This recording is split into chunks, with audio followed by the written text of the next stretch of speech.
Hello, my dear students. Welcome back to Learn Easily channel. ಈ ಒಂದು ವಿಡಿಯೋದಲ್ಲಿ ನಾವು to the Indians who died in South Africa poem by T S. Eliot. ಈ ಒಂದು ಪದ್ಯದ ಕನ್ನಡದ ಲೈನ್ ಬೈ ಲೈನ್ ಎಕ್ಸ್ಪ್ಲನೇಷನ್ ಹಾಗೂ ಸಮರಿಯನ್ನ ಡಿಸ್ಕಸ್ ಮಾಡೋಣ. ಟಿ.ಎಸ್. ಎಲಿಯಟ್ ರವರ to the Indians who died in South Africa ಈ ಒಂದು ಪದ್ಯದ ಮೇನ್ ಥೀಮ್ ಅನ್ನ ಗಮನಿಸಿದಾಗ ದಕ್ಷಿಣ ಆಫ್ರಿಕಾದಲ್ಲಿ ಮಡಿದ ಭಾರತೀಯ ಸೈನಿಕರಿಗೆ ಗೌರವವನ್ನು ಸಲ್ಲಿಸುತ್ತಾ ಯುದ್ಧದ ಕ್ರೌರ್ಯದ ನಡುವೆಯೂ ಹುದುಗಿರ್ತಕ್ಕಂತಹ ಮಾನವೀಯ ಸಂಬಂಧಗಳನ್ನು ಎತ್ತಿ ತೋರಿಸುವಂತಹ ಒಂದು ಪದ್ಯವಾಗಿರುತ್ತೆ. ಇಲ್ಲಿ ಟಿ.ಎಸ್. ಎಲಿಯಟ್ ಅವರು ಈ ಪದ್ಯದ ಮೇನ್ ಥೀಮನ್ನು ಹೇಳ್ತಾ ಇರ್ತಕ್ಕಂಥದ್ದು ಮನುಷ್ಯನ ಸಹಜ ಬಯಕೆಯಾದಂತಹ ತನ್ನ ಹಳ್ಳಿ, ತನ್ನ ಕುಟುಂಬ ಜೊತೆಗಿನ ಜೀವನವನ್ನು ಇಲ್ಲಿ ವರ್ಣಿಸುತ್ತಾ ಯುದ್ಧವು ಆ ವ್ಯಕ್ತಿಯನ್ನ ತನ್ನ ಆರಾಮದಾಯಕ ಜೀವನದಿಂದ ದೂರ ತಳ್ಳಿ ಪರಕೀಯ ಜಾಗಕ್ಕೆ ಕೊಂಡೊಯ್ಯುತ್ತೆ. ಆ ಒಬ್ಬ ವ್ಯಕ್ತಿ ಅಲ್ಲಿ ವೀರಮರಣ ಹೊಂದುತ್ತಾನೋ ಆ ಮಣ್ಣು ಅವನದಾಗತ್ತೆ. ಸೈನಿಕರು ತನ್ನ ಸ್ವಂತ ನೆಲದಿಂದ ದೂರದಲ್ಲಿ ಮರಣ ಹೊಂದಿದರೂ ಅವನ ತ್ಯಾಗವು ಆ ಭೂಮಿಯನ್ನ ಪವಿತ್ರಗೊಳಿಸುತ್ತೆ ಅಂತಕ್ಕಂಥದ್ದನ್ನ ಇಲ್ಲಿ ತಿಳಿಸಿದ್ದಾರೆ. ಬ್ರಿಟನ್ನಿಗೆ ಸೇರಿದವನಾಗಿರಲಿ ಅಥವಾ ಭಾರತದ ಒಬ್ಬ ಸೈನಿಕನಾಗಿರಲಿ, ಯುದ್ಧ ಭೂಮಿಯಲ್ಲಿ ಅವರಿಬ್ಬರು ಒಂದೇ ಉದ್ದೇಶಕ್ಕಾಗಿ ಹೋರಾಡಿ ಒಂದೇ ಮಣ್ಣಿನಲ್ಲಿ ಮರೆಯಾಗ್ತಾರೆ.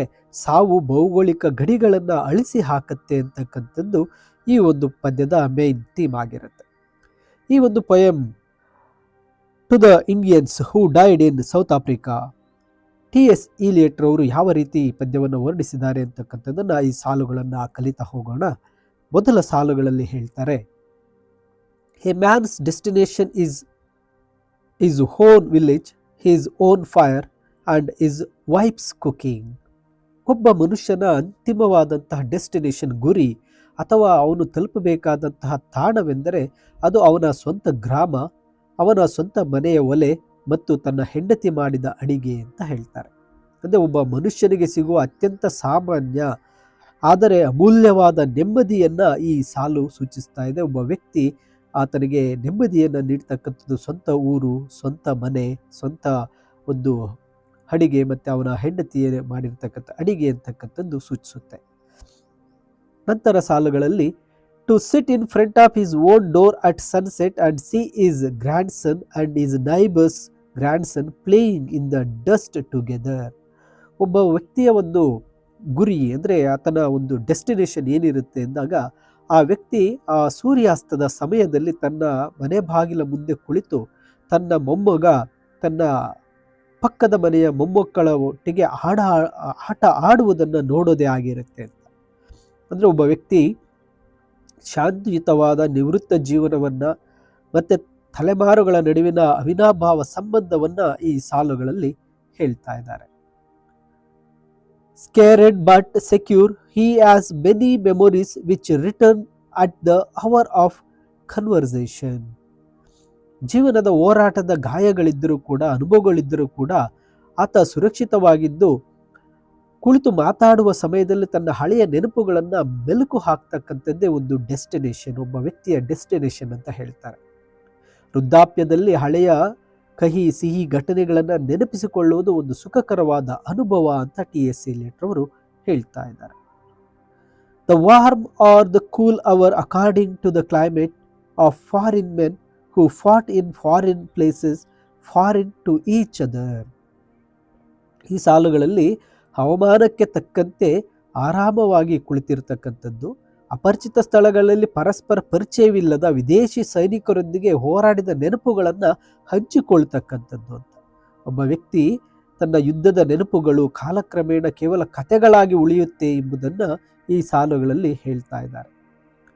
A man's destiny is not his destiny, every country is home to one man and exile to another. ಮನುಷ್ಯ ಸೇರಬೇಕಾದ ತಾಣವೇ ಅವನ ವಿಧಿ ಅಥವಾ ಹಣೆಬರಹವಲ್ಲ. ಒಂದು ದೇಶವು ಒಬ್ಬನಿಗೆ ಮನೆಯಂತೆ ಭಾಸವಾದರೆ ಇನ್ನೊಬ್ಬನಿಗೆ ಅದು ದೇಶಭ್ರಷ್ಟನ ಸ್ಥಳದಂತೆ ಕಾಣಬಹುದು ಅಂತ ಇಲ್ಲಿ ಹೇಳ್ತಾ ಇದ್ದಾರೆ. ಮನೆ ಮತ್ತು ದೇಶ ಎಂಬ ಪರಿಕಲ್ಪನೆಗಳು ವ್ಯಕ್ತಿಯ ಸಂದರ್ಭಕ್ಕೆ ತಕ್ಕಂತೆ ಅದಕ್ಕೆ ಅನುಗುಣವಾಗಿ ಬದಲಾಗ್ತಾ ಇರುತ್ತೆ ಅಂತಕ್ಕಂಥದ್ದು. Where a man dies bravely at one with his destiny, the soil is his, let his village remember. ಒಬ್ಬ ಮನುಷ್ಯ ತನ್ನ ವಿಧಿಯನ್ನು ಒಪ್ಪಿಕೊಂಡು ಎಲ್ಲಿ ಧೈರ್ಯದಿಂದ ಸಾಯ್ತಾನೋ ಆ ಮಣ್ಣು ಅವನದ್ದಾಗಿರುತ್ತೆ. ಅವನ ಗ್ರಾಮವು ಅವನ ತ್ಯಾಗವನ್ನು ನೆನಪಿಟ್ಟುಕೊಳ್ಬೇಕು. ತ್ಯಾಗ ಮತ್ತು ಸಾವು ಒಬ್ಬ ಮನುಷ್ಯನನ್ನ ಆ ಮಣ್ಣಿನ ಒಂದು ಭಾಗವನ್ನಾಗಿ ಮಾಡುತ್ತೆ. ಅವನು ಹುಟ್ಟಿದ ಸ್ಥಳಕ್ಕಿಂತ ಅವನ ಸಾವು ಅವನಿಗೆ ಗೌರವವನ್ನು ತರುತ್ತೆ ಅಂತಕ್ಕಂಥದ್ದು ಹೇಳ್ತಾರೆ. This was not your land or ours but a village in the midlands and one in the 5 rivers may have the same graveyard. ಈ ಸಾಲಲ್ಲಿ ಹೇಳ್ತಾ ಇರತಕ್ಕಂಥದ್ದು ಇದು ನಿಮ್ಮ ಭೂಮಿಯೂ ಅಲ್ಲ ಅಥವಾ ನಮ್ಮದು ಅಲ್ಲ, ಆದರೆ ಇಂಗ್ಲೆಂಡ್ನ ಮಿಡ್ಲ್ಯಾಂಡ್ಸ್ ಮತ್ತು ಭಾರತದ ಪಂಜಾಬ್ 5 ನದಿಗಳ ನಾಡು ಗ್ರಾಮಗಳ ಸೈನಿಕರು ಒಂದೇ ಸ್ಮಶಾನವನ್ನು ಇಲ್ಲಿ ಹಂಚಿಕೊಳ್ತಾ ಇದ್ದಾರೆ ಅಂತ. ಅಂದರೆ ಆ ಒಂದು ಇಂಗ್ಲೆಂಡಿನ ಸೈನಿಕರು ಭಾರತದ ಸೈನಿಕರು ಒಂದೇ ಸ್ಮಶಾನವನ್ನು ಹಂಚಿಕೊಳ್ತಾ ಇದ್ದಾರೆ. ಯುದ್ಧವು ಭೌಗೋಳಿಕ ಗಡಿಗಳನ್ನು ಮೀರಿ ಸಾವು ಮತ್ತು ದುಃಖದಲ್ಲಿ ಜನರನ್ನ ಒಂದುಗೂಡಿಸುತ್ತೆ ಅಂತಕ್ಕಂಥದ್ದನ್ನ ಹೇಳ್ತಾ ಇದ್ದಾರೆ. Let those who go home tell the same story of you of action with a common purpose. ಯುದ್ಧ ಮುಗಿಸಿ ಮನೆಗೆ ಹಿಂತಿರುಗಿದವರು ನಿಮ್ಮ ಬಗ್ಗೆಯೂ ಇದೇ ಕಥೆಯನ್ನು ಹೇಳಲಿ. ಅಂದರೆ ನಾವೆಲ್ಲರೂ ಒಂದೇ ಸಾಮಾನ್ಯ ಉದ್ದೇಶಕ್ಕಾಗಿ ಕೆಲಸ ಮಾಡಿದೆವು, ಯುದ್ಧ ಮಾಡಿದೆವು ಅಂತ. ಸೈನಿಕರ ನಡುವಿನ ಒಗ್ಗಟ್ಟು ಮತ್ತು ಸಮಾನ ಉದ್ದೇಶವನ್ನು ಇದು ಒತ್ತಿ ಹೇಳ್ತಾ ಇದೆ. ಅದು ಇಂಗ್ಲೆಂಡಿನ ಸೈನಿಕರಾಗಿರ್ಬೋದು, ಭಾರತೀಯ ಸೈನಿಕರಾಗಿರ್ಬೋದು, ಆ ಯುದ್ಧದಲ್ಲಿ ಒಂದೇ ಪರ್ಪಸ್ಗಾಗಿ ಯುದ್ಧ ಮಾಡ್ತಾ ಇದ್ದಾರೆ. ಅವರು ತಮ್ಮ ದೇಶಕ್ಕಾಗಿ, ನಾವು ನಮ್ಮ ದೇಶಕ್ಕಾಗಿ ಯುದ್ಧ ಮಾಡ್ತಾ ಇದ್ದೇವೆ.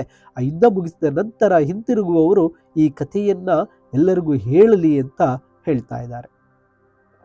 ಇನ್ನು ಕೊನೆಯ ಸಾಲುಗಳಲ್ಲಿ ಹೇಳ್ತಾರೆ, ಆಕ್ಷನ್ ನನ್ the less fruitful if neither you nor we know until the judgment after death what is the fruit of action.